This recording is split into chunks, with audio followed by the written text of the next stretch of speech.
Was there ever like bulls bad enough that like as you're fighting the rodeo, you're already thinking about that night?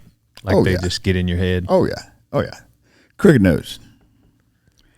I never got caught by crooked nose. Oh, of Benny's? No, of Harry Bowles. Crooked nose was the best fighting bull that I'd ever seen because he wasn't a killer. He was a legitimate fighting bull. He didn't cheat you. He beat you. He didn't play no games. He meant business. He was going to beat you. He didn't cheat you. His face was crooked and he had one horn. He broke that horn off on Rick Chapman had him in South Carolina, and he broke it off on the barrel. And that's when Crooked Nose got to be that bull. And if you draw the Crooked Nose, you're supposed to win first, but you better be able to do something with him because otherwise he's going to hurt you. Did guys want to go to that no horn side a lot, or did it matter with him? If you went to that no horn side, you have to understand that bull's head was crooked. Mm-hmm. So he looked at you like this, and this horn was right there in front of him like a unicorn. And if you went to that muley side, he could see you coming and just reach that horn over it. And I saw him do this to Rex Dunn, put that horn in front of him, move him back. Dang. Oh, he was so good. It was just unreal. I'd seen him move him back, go, run over him. Okay,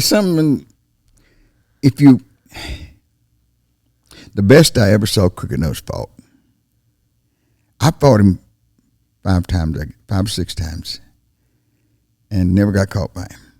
But I've got 5 gears: first, second, third, fourth, and fear gear. Fear. When I get to fear gear, God can't catch me. That's when I would just literally outrun one. But Jeff Kobza called for that bull at Fort Smith, Arkansas one time. And Fort Smith's a long pin, and the buck and shoots on this end, he went to the other end of the arena. Stood down there, and he always took a dip right before he called for one. Took a dip of snuff. And he's standing down there, and Harry's up here, and we was all standing up here, and he did like that. Harry said, "Come on up here, you next." He's right here. He said, stood down and did that. Harry looked at us. I said, I'll never forget Harry Bowles saying, "I think he wants us to let him out." I said, "Okay." So he lets him out, but Crooked Nose had a distinct pattern. I don't care what was in front of him right around the buck and shoots, he's going to go by you, find the back end of that chute, of that arena, spin around to the left, and paw with both front feet. And it would just freak you out to see him do that. Whoa, because you're thinking, what lead's he going to be in? Mm-hmm. And he's thinking, I'm going to the muley side looking at that, but that most generally was a mistake. But when he came down there and he spun around, Jeff Kobza stepped into that hole. And Crooked Nose, "What are you doing right here?" And he drilled a hole in the ground with Crooked Nose at Fort Smith, Arkansas, and just ate him alive. Stepped out of it and went back the other way with him, and I went, there it is. That's when I knew you could go to the horn side. Fort Britt, Jimmy Anderson was watching Fort Britt fight him one time, and he knew he had, Crooked Nose had him cut off, and he hollered at Fort, "Stop!" And Fort just put on the brakes, and he went right by him and made him fall back to that horn side, and he got around him like patting for a dance.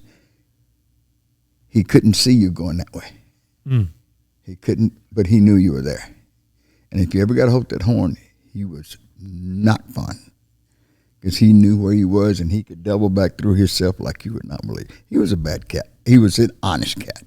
Now, Miles Hare told me about a bull, and I got to see him, and Miles was exactly right. He said, I was talking about the baddest bulls that we've ever seen, and there was a bull of Kelsey's in the Northwest. They called him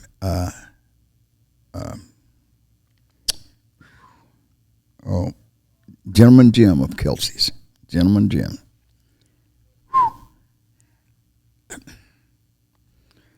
Back then, I could mortally fly. I mean, you couldn't get horses to outrun me for 25 yards. I could smoke a horse for 25 yards. This bull put the fear of God in me immediately. I've had one bull since then catch me quicker than I was ready to react to him. But this bull knew what he was doing and knew how to set you up to be caught. And he was not a fighting bull. He was a killer. If he got you down, he was going to hurt you. And by him getting to me that fast, I went to fear gear immediately. I went by every other gear I had, and I was running for my life. There was another bull up there in the Northwest called Herbie. He was a Hereford bull, Hereford cross he was mean as you could get. And a pickup man roped him just as I got to the fence, or he would have killed him, because he pulled his head up and he went right up my back with his nose. And he pulled him over.